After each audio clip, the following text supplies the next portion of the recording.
Aristotle, on one occasion, was asked, to what extent are educated men superior to those uneducated? As much, he said, as the living are to the dead. Well, Americans apparently share the Greek sages' viewpoint, for we have erected the most elaborate and costly school system the world has ever known. Unfortunately, the system isn't working. American public education is in serious trouble. Headlines about this growing problem in both the professional educational journals and the general news media are not difficult to find. News stories documenting the scholastic decline and social deterioration of our schools have become so commonplace that many Americans are no longer alarmed by them. In April of 1983, a special report sponsored by the federal government entitled "A Nation at Risk" did receive considerable nationwide coverage. The report began on a rather ominous and sobering note. It said, "Our nation is at risk. Our once unchallenged preeminence in commerce, industry, science, and technological innovation is being overtaken by competitors throughout the world. The educational foundations of our society are presently being eroded by a rising tide of mediocrity that threatens our very future as a nation and a people. What was unimaginable a generation ago has begun to occur. Others are matching and surpassing our educational attainments. If an unfriendly foreign power had attempted to impose on America the mediocre educational performance that exists today, we might well have viewed it as an act of war. As it stands, we have allowed this to happen to ourselves. We have, in effect, been committing an act of unthinking, unilateral educational disarmament." Well, these dire warnings sound like the predictions which traditionally have come from conservatives, but this statement was written by political liberals. A Nation at Risk was the product of an 18-month study of the quality of education in the United States, conducted by the National Commission on Excellence in Education.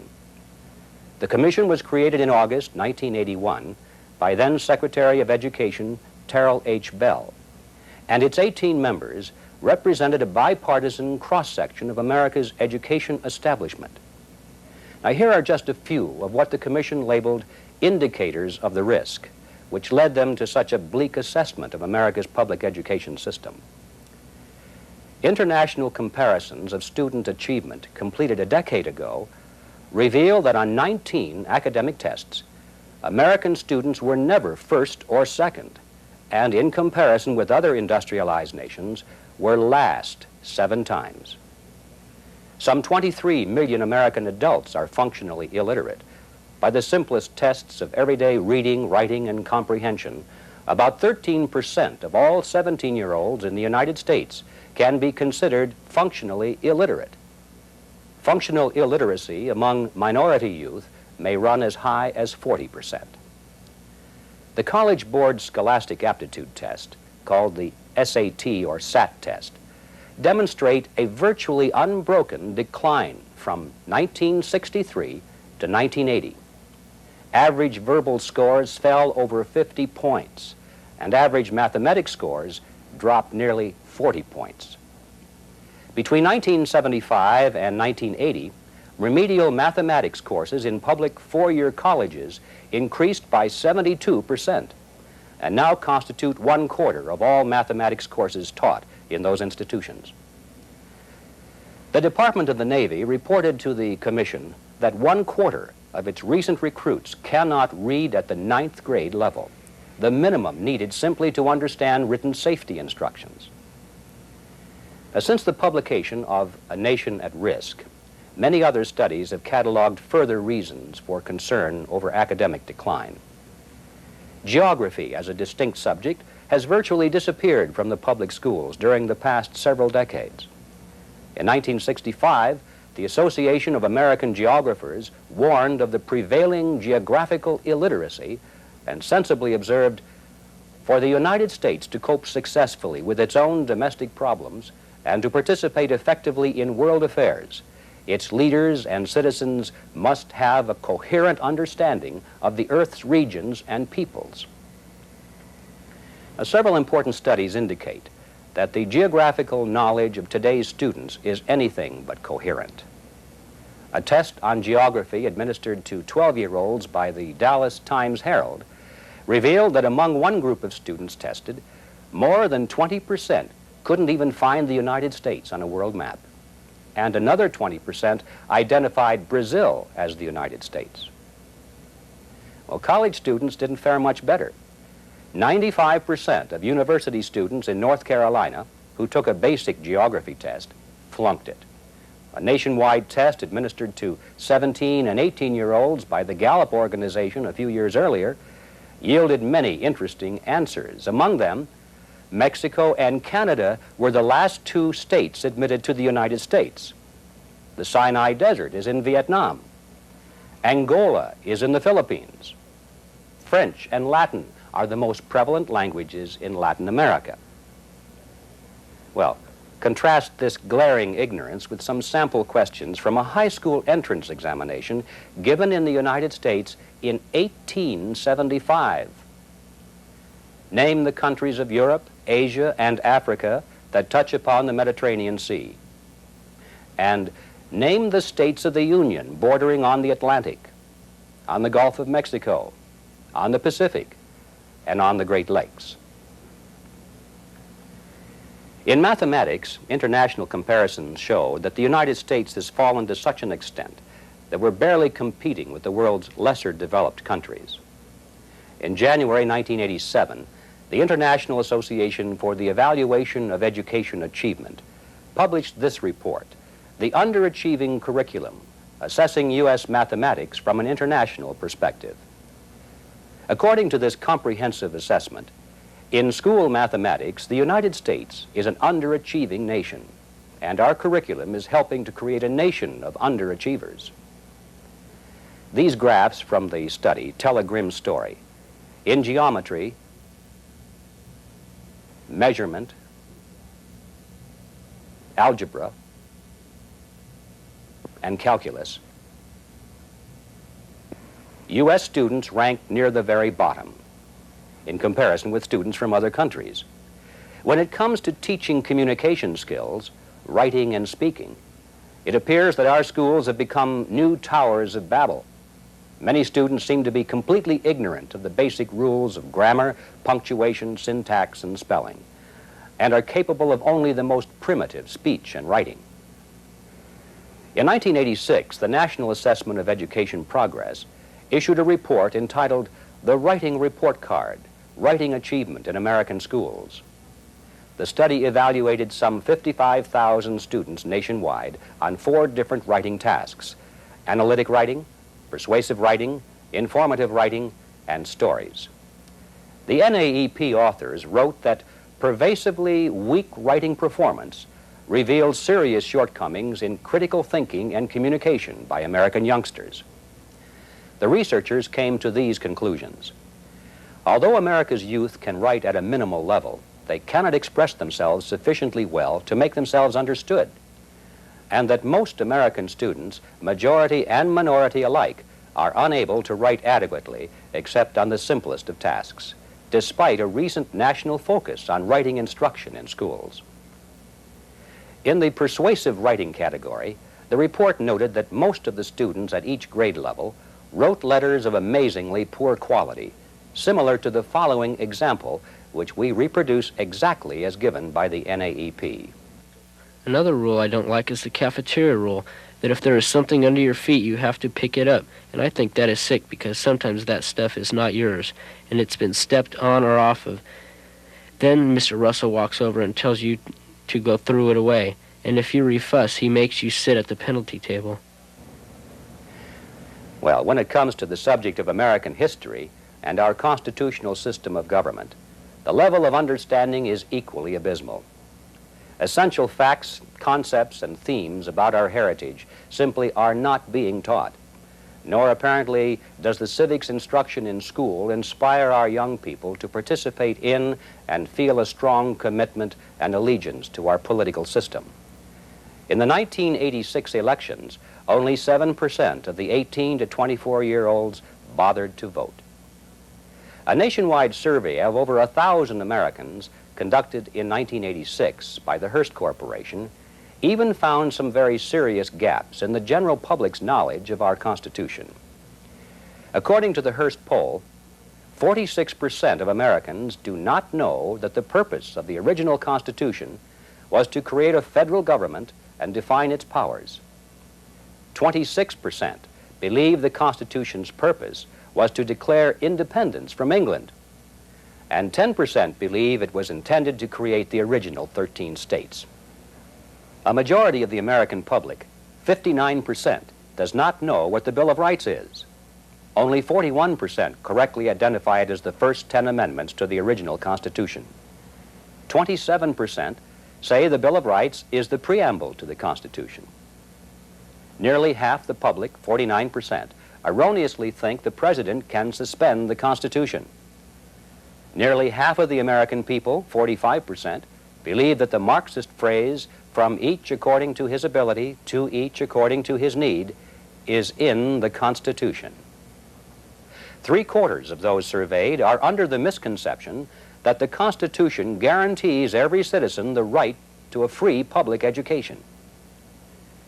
The philosopher Aristotle, more than 2 millennia ago, observed that all who have meditated on the art of governing mankind are convinced that the fate of empires depends on the education of youth. Can anyone be optimistic about America's fate if our education system continues to produce such widespread ignorance? According to the Coalition for Literacy, a 5-year-old government-private sector alliance, adult illiteracy costs the nation about $237 billion annually in lost industrial productivity, tax revenues, welfare support, crime, remedial education, and unemployment benefits. Private industry alone spends at least $25 billion per year on remedial education. It's become necessary for businessmen to teach their employees the basic academic skills that should have been acquired in elementary school. We have thus far touched only on the matter of academic decline in our public education crisis. But as serious as this side of the problem is, the situation becomes even more grave when we survey the social, moral, and spiritual decay of our schools. Crime, drugs, and violence are serious problems in most government schools today. Murder, rape, robbery, extortion, theft, burglary, arson, and vandalism are no longer problems found only in the inner city school. Uniformed guards and undercover officers patrol many schools. Metal detectors have been installed at school entrances in an attempt to keep guns, knives, and other deadly weapons out of the classroom. In 1975, the United States Senate Committee on the Judiciary published a report entitled "Our Nation's Schools, a Report Card, A in School Violence and Vandalism." Citing numerous statistics on the criminal activity and mayhem in the public schools, the Senate report concluded that the level of violence and vandalism is reaching crisis proportions, which seriously threaten the ability of our educational system to carry out its primary functions. In 1978, the National Institute of Education released its Violent Schools, Safe Schools study, which still remains the most extensive survey on school disorders. As it made unmistakably clear, our schools are anything but safe. Each month, 3 million high school students are victims of crimes in school. And that includes 2.5 million robberies and thefts. 282,000 students are assaulted in school every month. Each month, there are 2,400 acts of arson in schools. At least 125,000 teachers are threatened with physical violence each month. 1,000 teachers a month are assaulted badly enough to require medical care. Risks of assault and robbery to urban students are greater in school than outside. 500,000 high school students say they're afraid in school most of the time.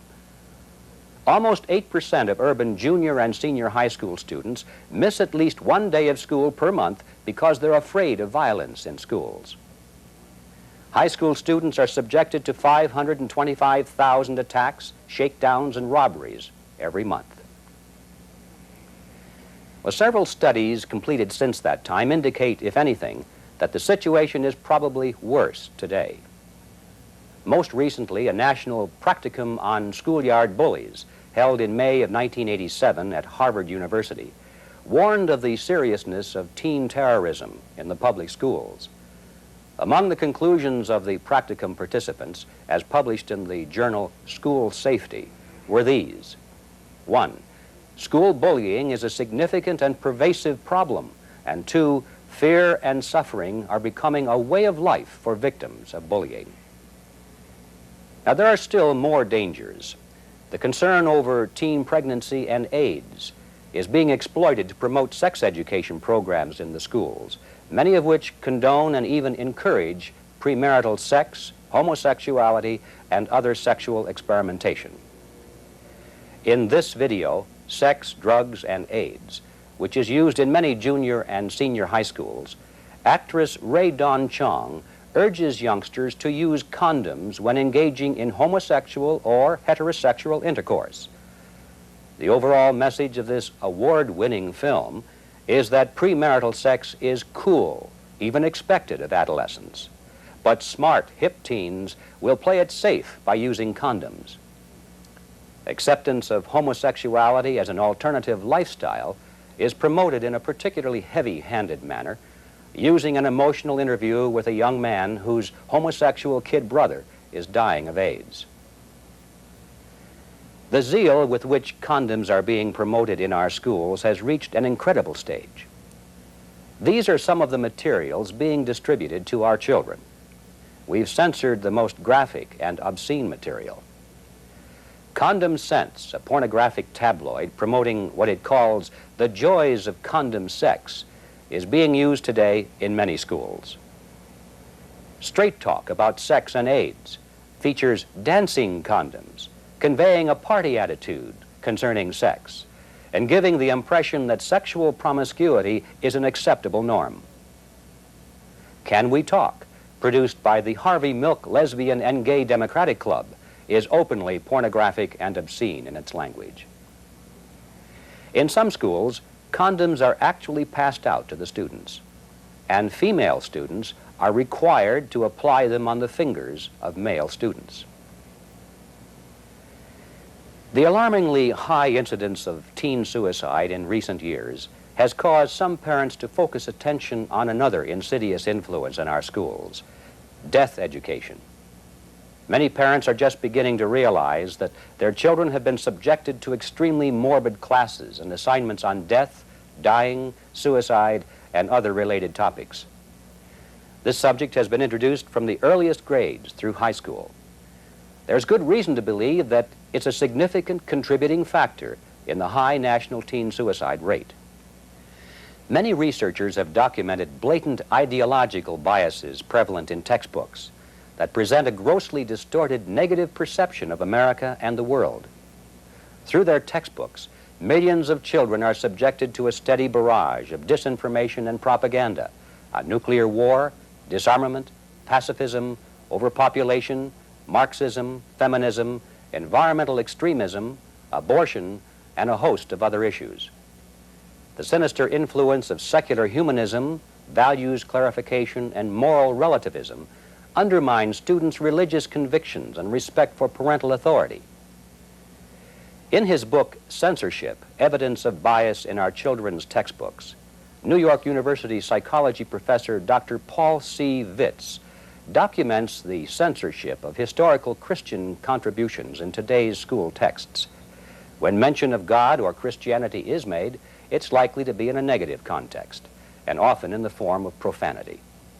On the other hand, voodoo, sorcery, shamanism, and other forms of occultism increasingly receive extensive and favorable coverage in textbooks and curriculum materials. Nuclear education, peace education, and global education programs widely used in the schools today tend to terrorize children with visions of apocalyptic nuclear holocaust, even while promoting the idea that the Soviet and American systems of government are morally equivalent. Well, there is much, much more happening in public education today that should be of concern to every American. But our survey thus far can leave no doubt that we are indeed a nation at risk. The millions of children attending our government schools are at risk. They are at risk academically, physically, morally, and spiritually. It's unconscionable that we not only allow such conditions in these tax-supported institutions, but it is even worse when we continue sending the most vulnerable members of our society, our children, into these dangerous and corruptive environs. Even Dr. John I. Goodlad, one of the leaders of the liberal educational establishment, has given a very dark assessment of our present situation. Our public schools are collapsing, he said, and they threaten to bring about the collapse of our entire nation and civilization. Now, ordinarily, we would find little ground for agreement with Dr. Goodlad, but in this case, we must endorse his grim evaluation. Well, how do we account for this devastating decline in American academic achievement and the frightening social deterioration of our schools? What is the way out of this morass? The most common refrain that we hear from the educational establishment is that we're simply not spending enough on education, and that the way out of our predicament must be paved with ever larger expenditures of tax dollars. Well, this is patently false. According to the U.S. Department of Education, between 1960 and 1980, spending on education by all levels of government rose by 163%, adjusted for inflation. Over the same period, scholastic achievement test scores dropped by some 90 points. Public schools now spend an average of over $4,000 per student per year, more than any other country in the world. Yet countries that spend far less are surpassing us. Private schools, with only half or less than half of the per-pupil expenditures of the public schools, are producing excellent results. No, the answer is not more money and more taxes. Another common explanation for the deterioration is overcrowded classrooms. We're told that the solution to the education problem is more teachers, smaller class sizes, and lower student-to-teacher ratios. But there's little evidence to support these claims either. The student-teacher ratios have been decreasing every year for the past 2 decades. Classes have been getting smaller, yet the school deterioration has continued.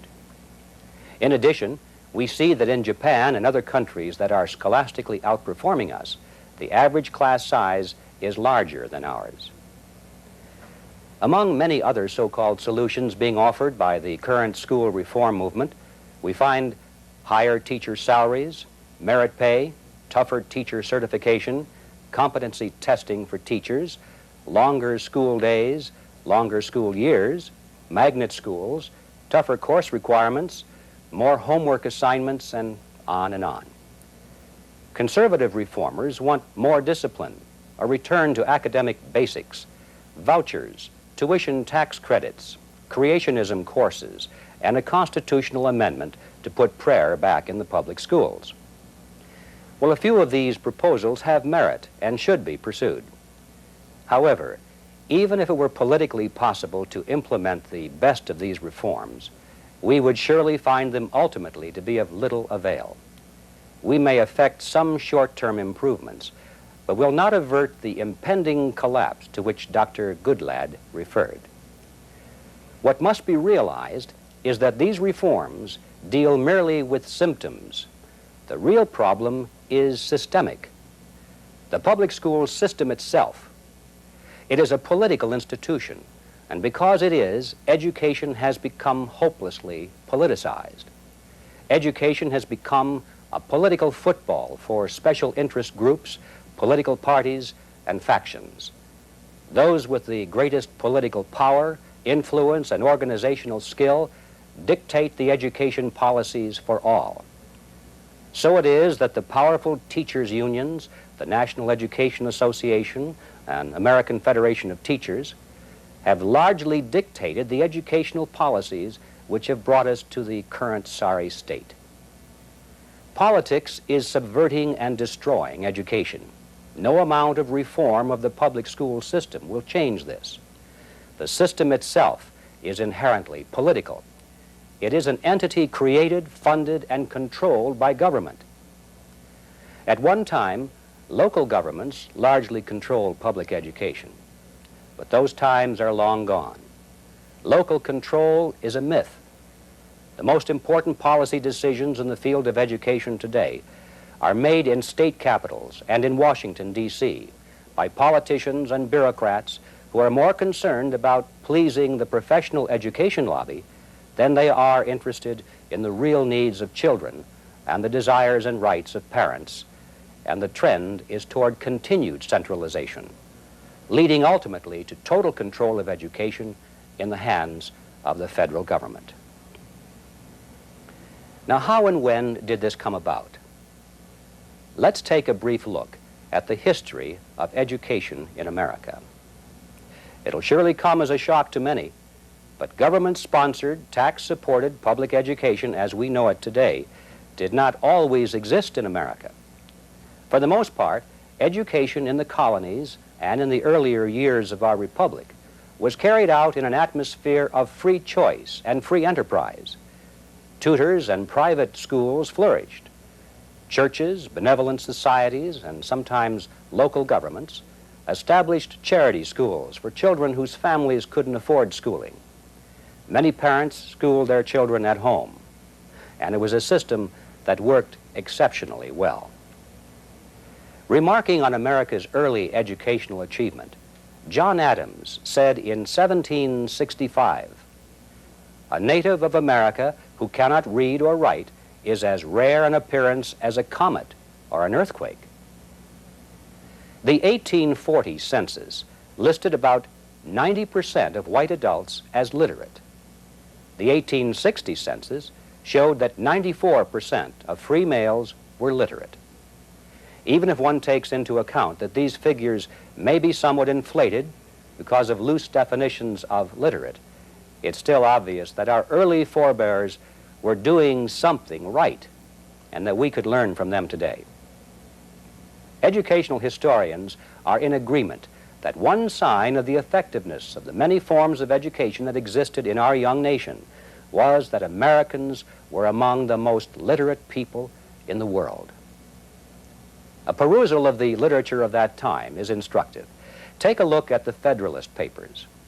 These essays by Hamilton, Madison, and Jay, intended for the common man, were first published in the newspapers and were widely read by the general population.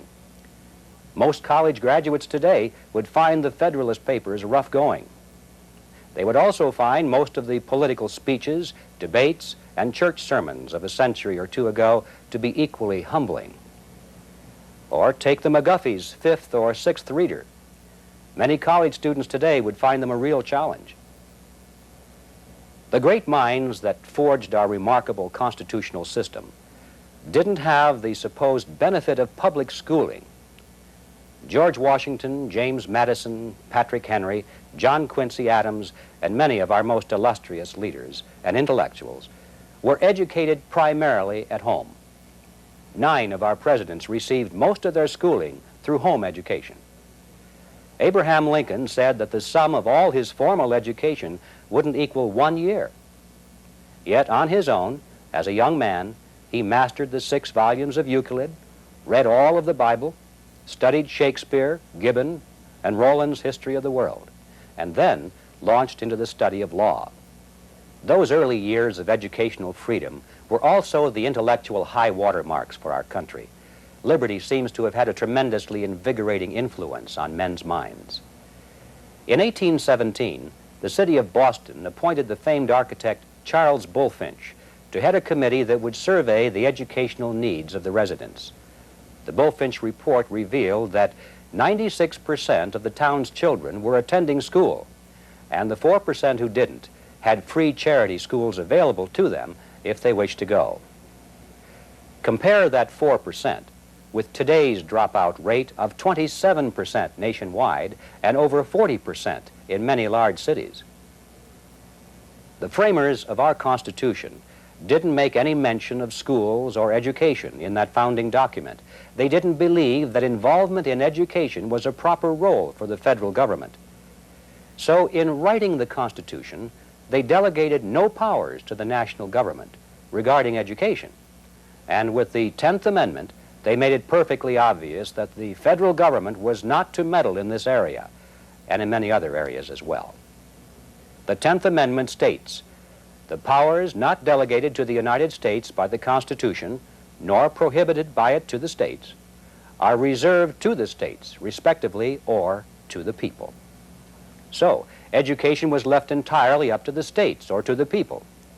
The people wisely recognized that the free market educational system they already had was performing quite well. They also recognized that there was no need for state or local government to be involved in education either. In the early 19th century, however, alien philosophies from Europe, among them various socialist ideologies, began to make inroads into American intellectual circles. In 1825, Robert Owen, often referred to as the father of socialism, came to America to establish his utopian commune at New Harmony in Indiana. His experiment in communal living was a dismal failure, as have been all experiments in communism or socialism throughout history.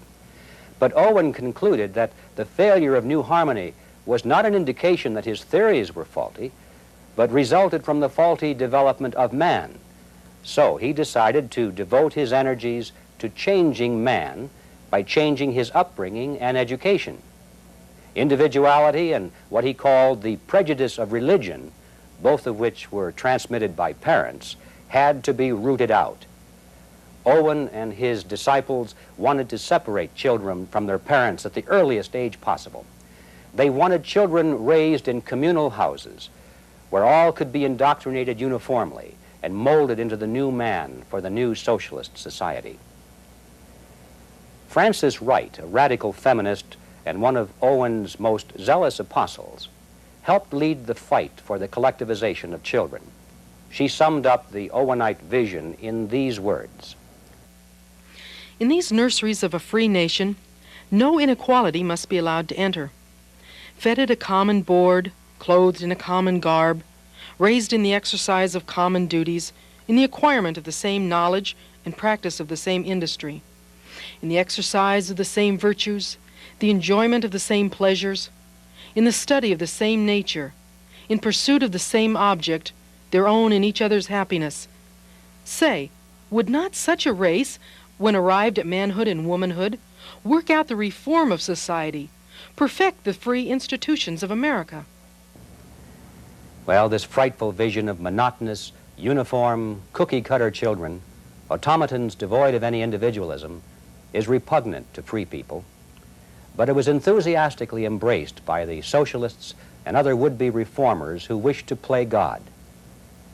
Indeed, the Owenites and their allies often spoke of their state school movement in messianic terms. They worshiped the state. Statism was their secular religion. This was nowhere more clearly expressed than in a statement by Frances Wright, where she called for national, rational Republican education, free for all, at the expense of all, conducted under the guardianship of the state, at the expense of the state, for the honor, the happiness, the virtue, the salvation of the state. Well, naturally, there was opposition to these radical proposals, but the state school advocates were persistent and highly organized. They tempered their radical socialist and atheistic rhetoric and gradually gained support in political circles. In 1837, they succeeded in getting the Massachusetts legislature to establish a state board of education with Horace Mann as secretary. Gradually, Mann's powers grew, as did the power to tax for the support of state education. Horace Mann, who has become known as the father of public education, was a fervent evangelist for state-controlled schooling, and he played an important role in its spread to other states. In 1848, the first copies of this document, the Communist Manifesto, appeared in Europe. In Section 2 of the Manifesto, Karl Marx outlined 10 measures necessary to bring about a successful communist revolution in the advanced countries. Measure number 10 calls for free education for all children in public schools. Like Robert Owen, Marx understood the necessity for state control of the minds of the young in order to successfully establish a totalitarian state. And government-controlled education has become a cardinal feature of all modern totalitarianisms. The worldwide devastation and the massive human death toll and atrocities brought about in this century by Nazism, fascism, and communism were to a large degree made possible by the indoctrination of youth in government schools. So it's quite remarkable that state-sponsored public education, which was so vigorously opposed by our nation's early patriotic and religious leaders, and which was so alien to our American political and economic system, should now be looked upon as a vital element of our heritage that supposedly is indispensable for our national survival. It's not uncommon to hear remarks such as, "The public schools are what made America great," or to see posters like this one extolling the importance of public schools. 130 years ago, in 1857, an important event occurred that helped speed acceptance of government education and helped establish it as a sacred idol before which all Americans now must genuflect. In that year, the National Education Association, the NEA, was founded. Its primary purpose was to overcome opposition to state education. The NEA set about to undermine support for private education by portraying it as elitist, aristocratic, and undemocratic. At the NEA's very first organizational meeting in Philadelphia in 1857, the call was made for a centralized federal Department of Education. In support of this goal, which was finally accomplished in 1979, the NEA has labored over a century to consolidate school districts and to concentrate and centralize school policy-making power at the state level. It helped pass compulsory attendance laws and certification requirements in order to undermine parents' control over their children and to squeeze church schools and other independent educational institutions out of existence. Now, as the nation's largest labor union with 1.7 million members, the NEA pours millions of dollars into political campaigns to help bring about expanded federal control over all education. Author Samuel L. Blumenfeld has rightly identified the NEA as a Trojan horse in American education. Following in the footsteps of Francis Wright, the NEA and its political allies are working to gain control over our children at even younger ages by supporting legislation to make kindergarten attendance mandatory for 5-year-olds. And there are strong movements now to mandate preschool attendance for 3- and 4-year-olds. Education is the largest single enterprise in America today. It's the primary activity of over 60 million Americans. This includes over 57 million students in our elementary and secondary schools and colleges, and over 3.5 million teachers, principals, supervisors, and instructional staff. This means that more than 1 out of every 4 Americans is directly involved in education as a primary activity. As a nation, we are spending in the neighborhood of $280 billion annually on education. And apart from national defense, public education represents the largest single tax-based system of cash flow in this country. It is also the largest socialist institution and the most pervasive socialist influence in this country. Now, that may sound at first like an extreme appraisal, but when the facts are considered objectively, it's merely a statement of reality. Consider, every weekday, from at least September to mid-June, millions of American youngsters get on government buses that take them to government schools. Many even receive a breakfast provided by the government. Then the teacher, who is trained, certified, and employed by the government, asks them to open their government-provided textbooks. At noon, the government supplies millions with a hot lunch and milk. The state provides them with toys, recreational equipment, sports programs, and entertainment. Government nurses immunize them, and in many schools, clinics are now being established for expanded health and medical services. Some of those services include distributing condoms and providing contraceptive and abortion counseling, often without parental knowledge or consent. After school, many youngsters go to government daycare centers or to government youth clubs until their parents get home from work. Following graduation from high school, most of those who go on to higher education attend tax-supported state institutions, and many will pay their tuition with government grants or loans subsidized by the government. And then, after college graduation, after 16, 17, or 18 years or more of exposure to state education, where they've been taught to look to government for every need, then we expect them to enter, embrace, and function in the American free enterprise system. Well, folks, it's not working. By its very nature, public education molds and trains youth to view government as a benevolent provider, rather than to see it as our founding fathers did, a dangerous servant and a fearful master over which one must maintain eternal vigilance. In his famous treatise on liberty, written in 1859, English philosopher John Stuart Mill saw the dangers all too clearly. A general state education, he wrote, is a mere contrivance for molding people to be exactly like one another, and as the mold in which it casts them is that which pleases the predominant power in the government, it establishes a despotism over the mind, leading by natural tendency to one over the body. Well, America is certainly well on its way toward establishing a firm despotism over both mind and body. This is nowhere more plainly evident than in the government abuse of parents who have merely sought to provide an education for their children outside of the state-controlled system.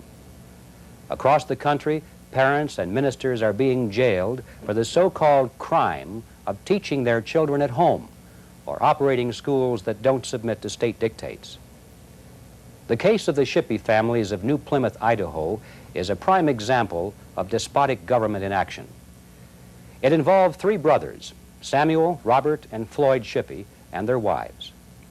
These respected members of their community were arrested on Thanksgiving Day, 1984, and jailed for 21 days. Their crime? They had taken their children out of the public schools in order to teach them at home in accordance with their religious convictions.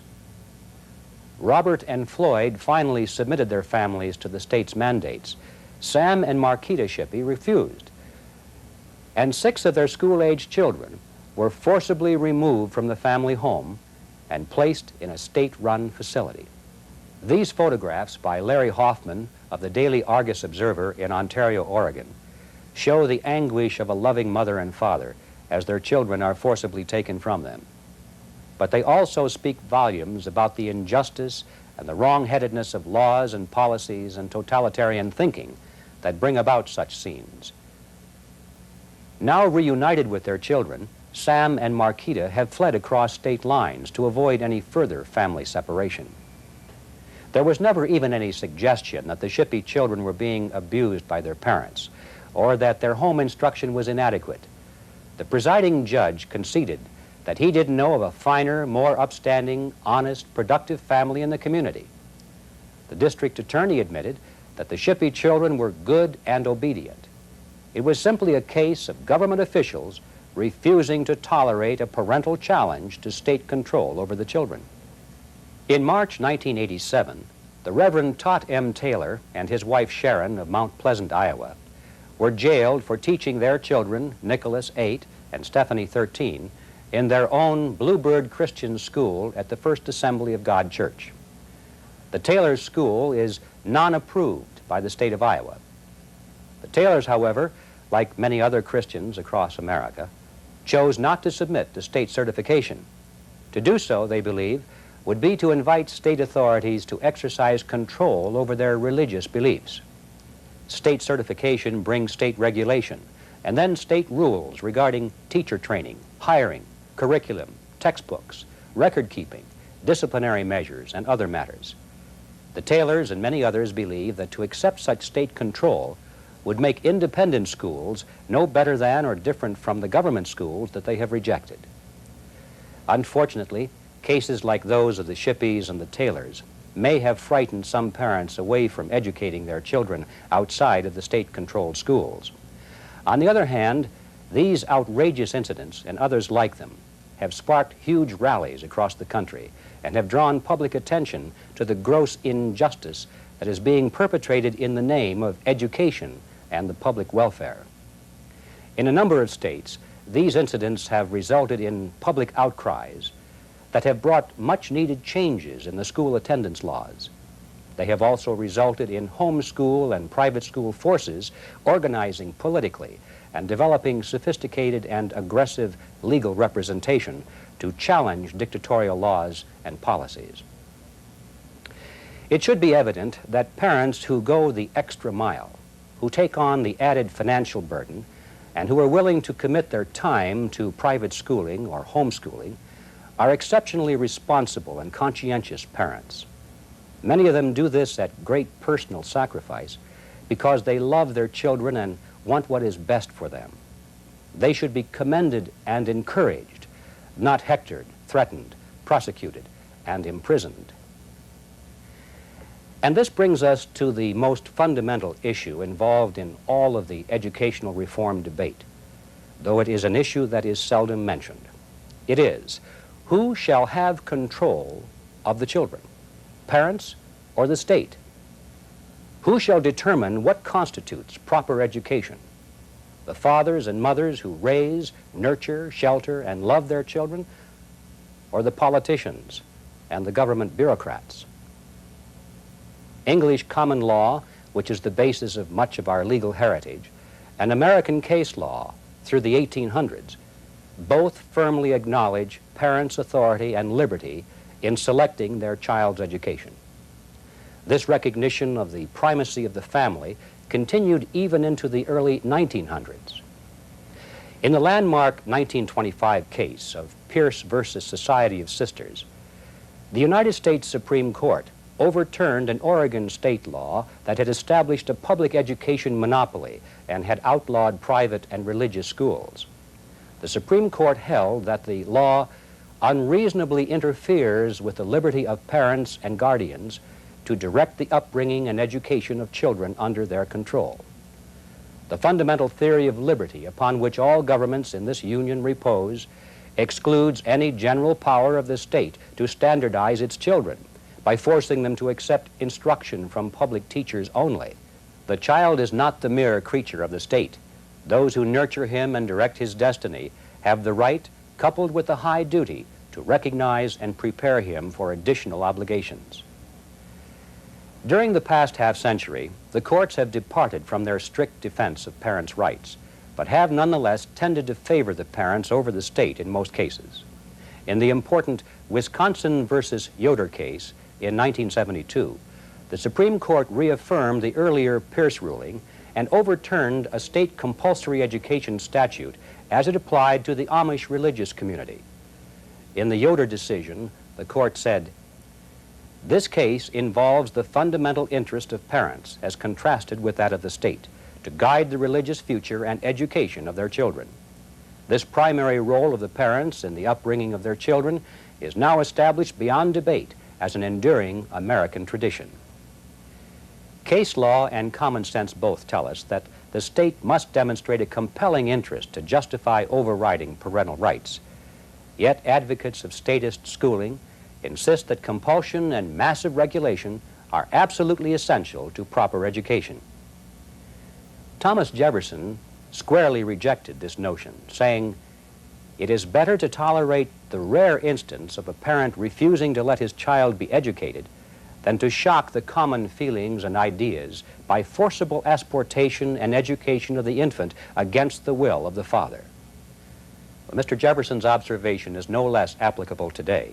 Even though several generations of public schooling may have dulled the sense of parental responsibility that prevailed in earlier times, parents who would completely neglect their children's education are still quite rare. And it certainly doesn't make sense to penalize the many conscientious parents for the dubious purpose of correcting a negligent few. Looking at this matter from a related but different angle, even if the government school system flawlessly produced only perfect geniuses with strong character traits, it would still violate the precepts on which our political institutions are founded if it were empowered to compel parents to turn their children over to it. But in light of the disastrous condition of public education, which we have already outlined, it is even more obvious that there is no justification whatsoever for compelling attendance.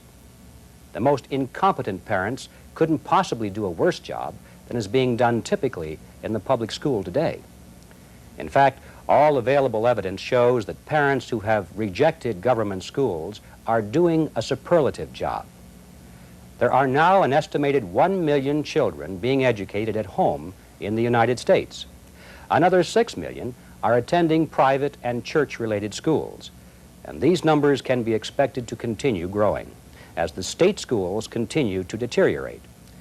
So there's a large database for comparative research. In every academic category, student achievement in the private school and homeschool sector surpasses that of the public school students. Further, the private schools experience a small fraction of the disciplinary problems, disruptions, crime, violence, and vandalism of the state schools. Now, this is true even when the school populations are matched for ethnic, socioeconomic, and neighborhood characteristics.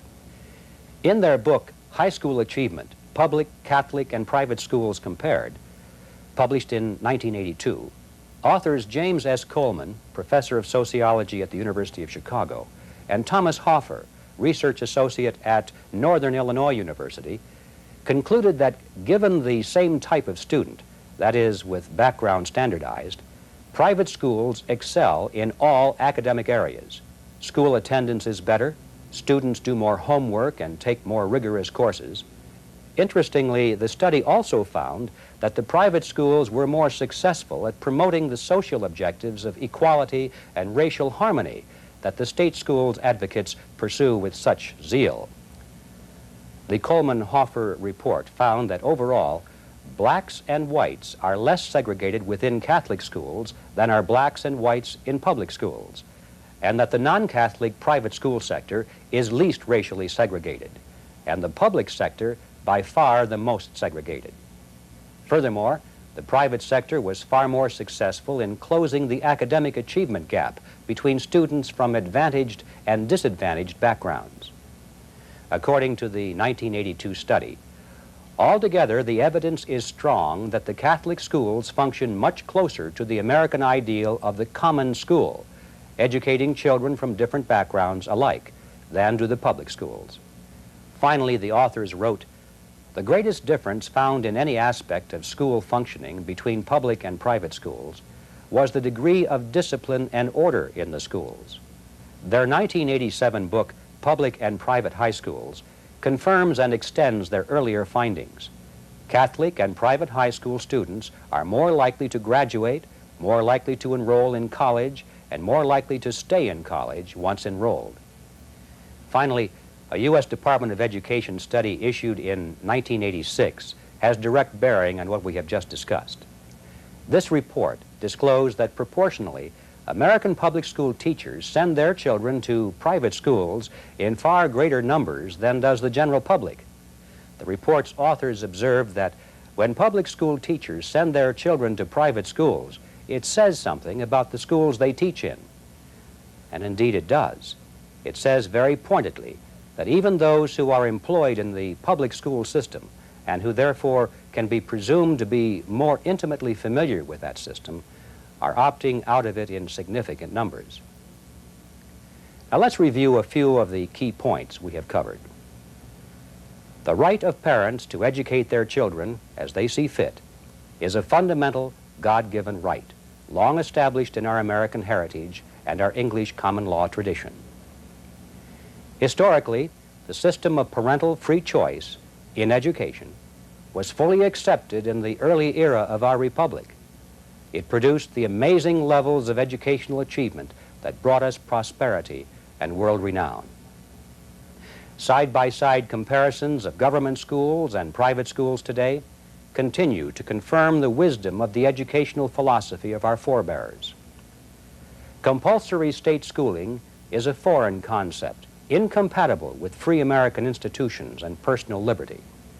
Since its importation into America in the 19th century, it has seriously undermined parental rights, parental responsibility, family unity, and political liberty.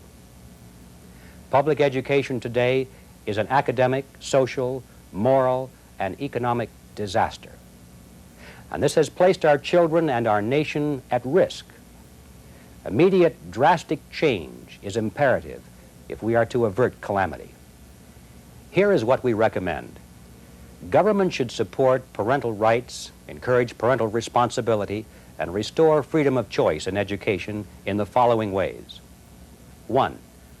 Repeal obstacles to the use of non-government education, such as compulsory attendance laws and teacher certification requirements for home schools and private schools. 2. Remove unfair tax burdens. Parents who don't use the state school system shouldn't be taxed to support it. They're being forced to pay twice for their children's schooling, which works a severe hardship on many. And this has the greatest adverse impact on the economically disadvantaged families who have the most to gain from private education.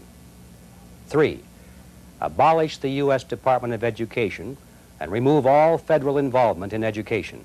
There is no constitutional basis for this involvement, and the impact of the federal government's policies, programs, and actions thus far have been disastrous. Now, these are simple recommendations, but they'll do more to restore excellence in education than all the complex reform proposals being offered today by political interest groups.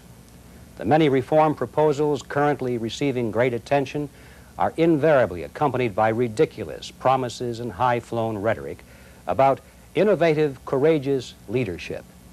In reality, they offer nothing bold, imaginative, or new. Ultimately, they're based on the same coercions, compulsions, and restrictions that have produced our present education fiasco. We, on the other hand, believe in liberty, responsibility, and accountability. Let those who want prayer in schools establish their schools, and those who do not want prayer establish theirs. Let those who wish to teach creationism have their schools, and those who want to teach evolution have theirs. Let those who want phonics instruction have their schools, and those who want look-say reading, let them have theirs. There's no need to make these personal educational decisions into political issues that inflame our institutions and tear communities apart. In matters of education, as in matters of religion, there is no justification for compulsion, no justification for state intervention. Neither is there justification for forcing anyone to finance educational theories and practices with which he is in disagreement. We believe it's time for getting politics out of education. It's time for the separation of school and state. We say, let's restore freedom in education. We have tried coercion, and it has failed. Can we really allow a situation to continue in which millions of our children are turned out as illiterates and intellectual cripples?